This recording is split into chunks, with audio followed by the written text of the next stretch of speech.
All right, on the bottom we have a 5% solution of acetic acid in water, and on top a triglyceride.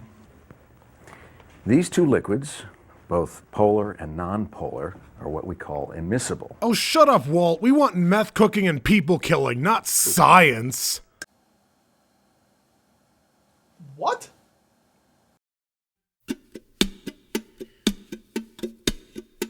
Whenever I sang my songs on the stage on my own, whenever I said my words, wishing they would be heard, I saw you smiling at me. Was it real or just my fantasy? You'd always be there in the corner of this tiny little bar. Hello and welcome to Cover by Cover. I'm Rainbow King Testicles IV. And I'm Scrimshaw Curmudgeon Dapperport Abernathy. You know, I sat down the other day and I realized that we still haven't done a single science fiction anime on this show. Really? Yeah. I'm serious. No, wait, what about Lane? No, that doesn't count. What, because it has computers in it? Well, then every show is science fiction.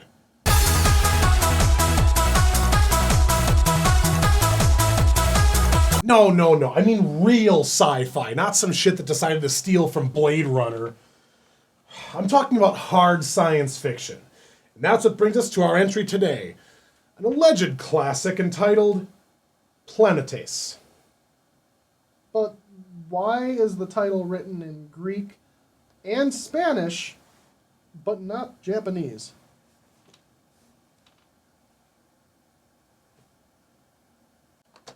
Anyway, Planetes. Planetes was originally a hard science fiction manga that was slammed fast into the anime we'll see today. But what the hell is hard science fiction? Well, it's not science fiction that plays fast and loose with the rules. In fact, the rules and laws of science are pretty much the main focus. They make sure that nothing is outside the scientific realm of possibility. So much for Goodle's view. Let's forge ahead to the next contender. Yeah, we'll get there. So how does this show stack up? Well, Anime News Network declared it the best science fiction anime series of 2005, edging out top contender Eureka 7. But I'm just going to pretend that it's because giant robots suck. On top of that, both the manga and the anime won the Seiyun Award for Best Science Fiction, which is the Japanese equivalent of our Nebula Award, an accolade awarded to Ender's Game in 1985. Well, this had better be good, otherwise I'm coming after you, Seiyun Japan. Well, pucker your portholes and secure your airlocks. This is Planetes. Wait a minute, did you just make reference to both anal and oral sex in the same line? Will Ryan, I am proud. You know, the joke isn't funny after you explain it.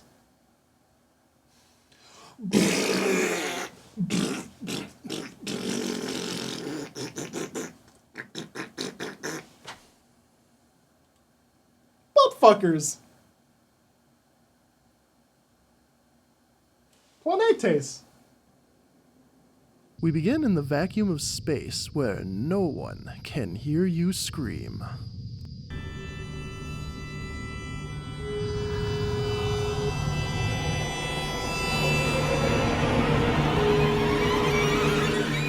Get ready to get screwed! You see what I did there?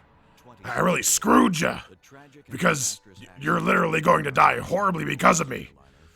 Okay, I'm leaving. The magnificent beauty of space where no one can hear you scream. My name is I, Tanabe, newly assigned to the 2nd Business Division, Space Debris Section. 20 single Japanese. Well, unless you're this horrible bitch, is she gonna do anything else for the rest of the episode? Oh. Well, I guess that's that. Oh, well,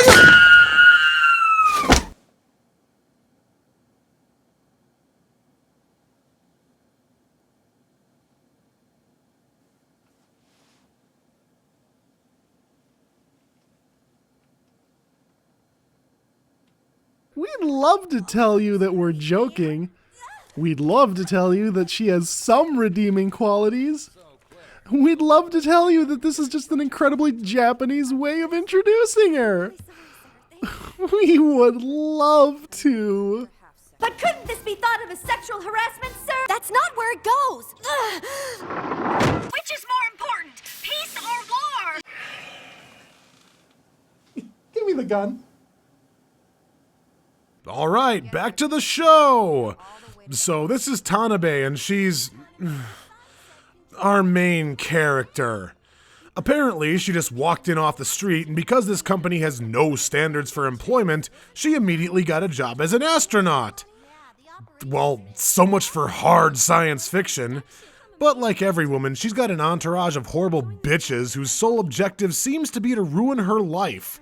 Just listen. Guess this is goodbye for now. That's the elevator that will take you down. Come on, I'm not a kid, you know. Just be careful, okay? Of what? Don't fight back against drama queens or dirty old men. Don't fight back against dirty old men.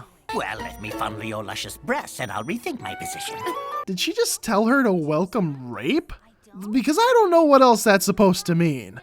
I know this is Japan, but come on, guys. The suspension of disbelief does have its limitations. Well, I'm ready to go fight some aliens. Whoa. Hold on, JT. You're gonna need the right weapons first. You're right, I'm so stupid. Well, I'm glad you're here to make all the intelligent decisions for me. No problem. Now, here you go. Wait, this is just a walkie-talkie. Yup.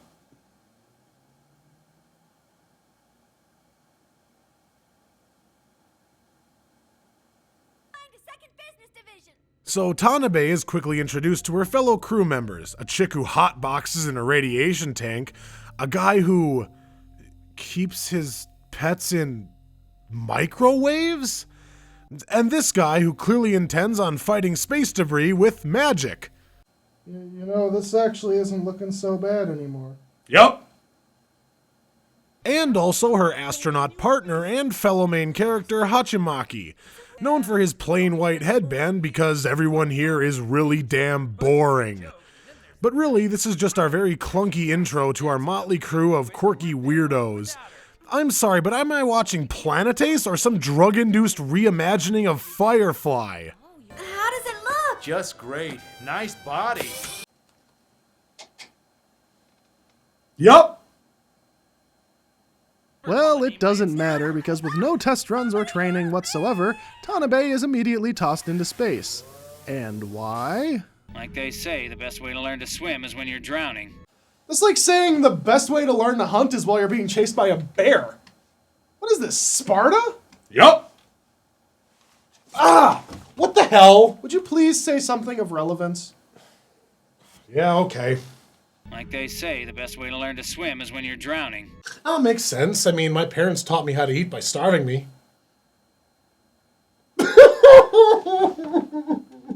But oh, welcome to the most intensely shitty, ignorant, preachy bucket of bull that you'll have to swallow this decade. The crew is dispatched to a plate floating around in space that was posted to represent international peace. Unfortunately, it threatens to destroy an important satellite and it therefore must be destroyed. And what is our heroine's brilliant response to this? Stop! Whoa! The hell do you think you're doing? You stupid rank amateur! But it's a military satellite, Senpai! It's a tool for war and destruction! We can't scrap a symbol of peace to save something like that! What are you saying? One's a functional satellite and the other's a plate that's just floating there. How can you compare the two? There's nothing to compare! Which is more important, peace or war? My goodness! I don't even know where to begin with this woman logic can of worms. I guess the only thing I can bring myself to be legitimately angry about is that she's so stubbornly stupid about this thing that she outright says the satellite should be destroyed instead. Oh, yeah? Well, I think that the satellite ought to be hit by the plate and be destroyed! What the hell? Well, then you're fired. Get the fuck out. I hope your idealistic bullshit'll put food in your stomach while you sit in the unemployment line. But oh, just wait. The best part is still to come. Check this shit out. Target point reached. But wait a minute. This is Into's logo. This is the memorial plate. In 2055. Peace was preserved in Mananga through the efforts of Into. Big talk, considering they started the conflict in the first place. Ooh, so it's almost like you should have kept your blubbering beak shut until you knew what the fuck you were talking about. It's almost like the people who've been doing this for a decade or more knew better than you. If only anyone could have seen this coming. I'm sorry about what I said. Too fucking late! So the mission is successful, we get a beautiful shot of the sun cresting over the earth, and our heroes make it back safe and Senpai, what do you mean by a special excess allowance? Oh, give it a rest. If you're out past your maximum time, you get paid extra. You got extra pay too, didn't you? So you're saying that's why you waited for more than 15 minutes? What the hell other reason would there be? So, you mean that you didn't do it to give the children of Mananga... You know what? Fuck it. The episode ends. Dude, I'm sorry. I can't do this. I can't take another second of this shit. What? I mean, come on. No, fuck it. I'm done. I'm not continuing. That's it.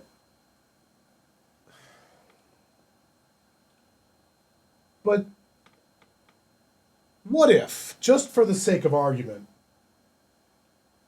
the show gets 100% better? Okay, I'm sorry. Could you please tell me about one time when that has ever happened? Gungrave. Gungrave. Gungrave is an amazing show that we'll probably never get to, but you should totally go buy it. The first episode is pretty damn terrible, though.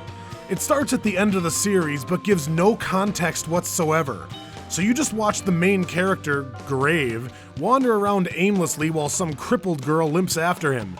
He fights a bunch of weird-looking monsters and kills them instantly. It was so bad that I stopped watching completely the first time I saw it. But several months later, I picked it up and somehow managed to keep watching. And you know what I found out? The rest of the series was incredible.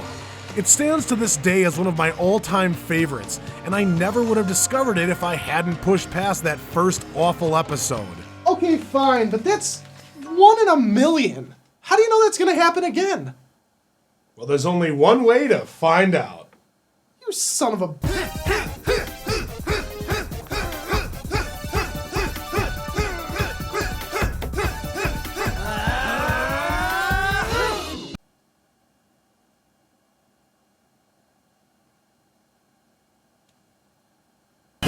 Cabin fever, we lost what sense we had. We got cabin fever, and we're all going mad. Bud Light, for the fans who do whatever it takes. So, it turns out that they're actually doing this because they think it'll help them win the lottery. But let's be clear. In order to win the lottery, they're dancing shirtless with black duct tape L's on their stomachs and holding pens between their noses and upper lips. Bud Light. No, it's still weird! But it also doesn't work. So why are they playing the lottery? Well, this episode is more about Hachimaki and his dream to one day own a spaceship. Unfortunately, spaceships are, as you might expect, expensive as all hell, and this is no outlaw star.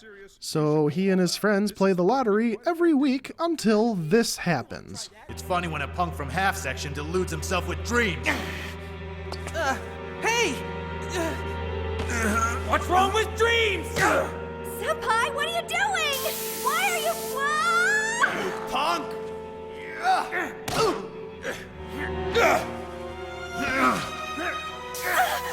Senpai! We got you now, you half-section bastard. You mess with the wrong people.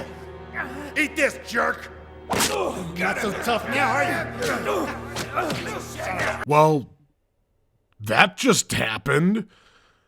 Well, at least he put up a really badass fight. Falcon Punch! Well, he was giving Tanabe a training montage, but now he's morbidly depressed. And Tanabe has completely dropped the heinous anus act from the last episode. Interesting directional choice. But yeah, Hachimaki's a total basket case now. Hey, wait a minute. Ta-da! Number A77777777. You can tell it's a lucky number just by Thanks, looking but at no it. thanks. Huh? I'm done with playing the lotto forever. What do you mean, done? Hey, wait, Hachimaki! I'm sorry. Are we portraying Hachimaki overcoming his gambling addiction as a bad thing? There you go, Will. You want a cold one? Nah, man, I'm off the sauce. I think I'm gonna get a real job and hopefully one day make it all the way into a career. Fuck you! You'll figure it out soon enough. Even if you say you're gonna make your dreams come true, there's some things you can do and there's some things you can't. Hachimaki. Okay, things aren't that bad, but the two go after a weird piece of space debris that flies away every time someone touches it. It's a piece of debris that Hachi failed to eliminate when he was a rookie. At first, he's noticeably indifferent, but then he realizes that the giant satellite is going to hit his friend's shuttle and totally annihilate it. Given the sudden manly motivation he needs, he jumps into fucking action!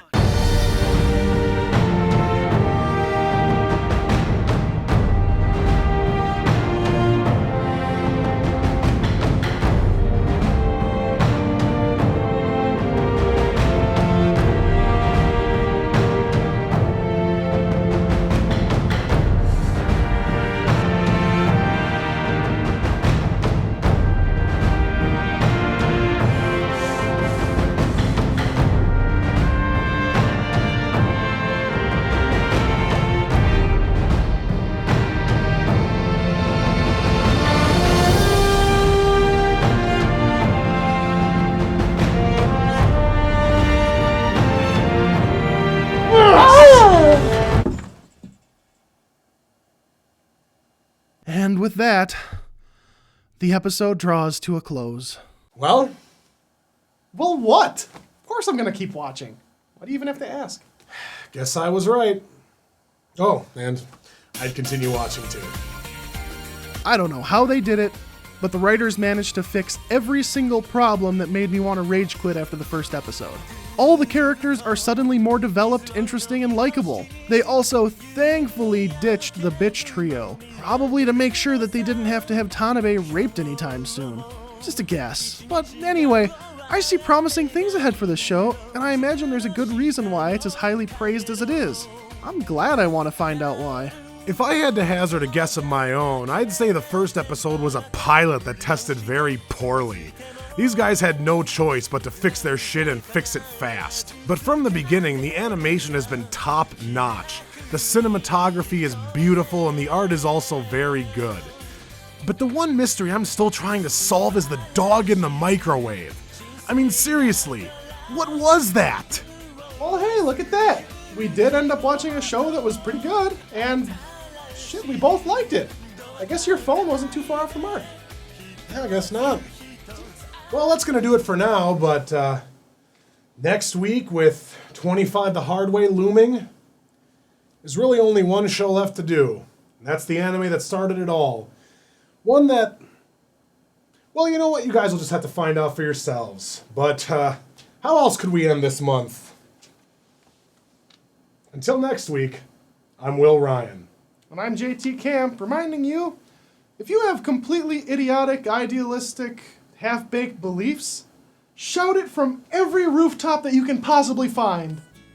Just don't expect anyone to take you seriously. Like, ever. Well said. Darling, so there you are, with that look on your face, as if you're never hurt, as if you're never down. Oh, shall I be the one for you, who pinches you softly but sure? If a frown is shown, then I will know that you are no dreamer.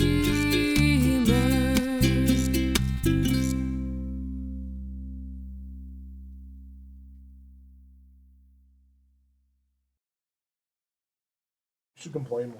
You know what? I will. And you know, I got some other shit to complain about too. You know, your fucking e-cigarette every day, puffing on that piece of shit, blowing smoke. No, it's not harmful vapors, but it fucking smells weird. When you're puffing on it in my car, I roll down the goddamn windows because vapors just poofing out everywhere. You know what else? I don't like your haircut. You piece of shit. Maybe you should get your haircut. It's way too long. Shave your head like you did last time. Look a little bit more like fucking Walter White, your hero. You know, let's talk about Breaking Bad some more, you know? It's not like anyone's not seen Breaking Bad yet, so let's make every reference we possibly can to that. You know what? You got a fucking Breaking Bad t-shirt on right now. What the fuck? It just keeps going. It's a cascading cycle. It never ends. It's always, always pushing through with you. So yeah, I got a couple things to complain about. Thanks. Thanks for making me feel worthless. No, I'm high-fiving you, bitch.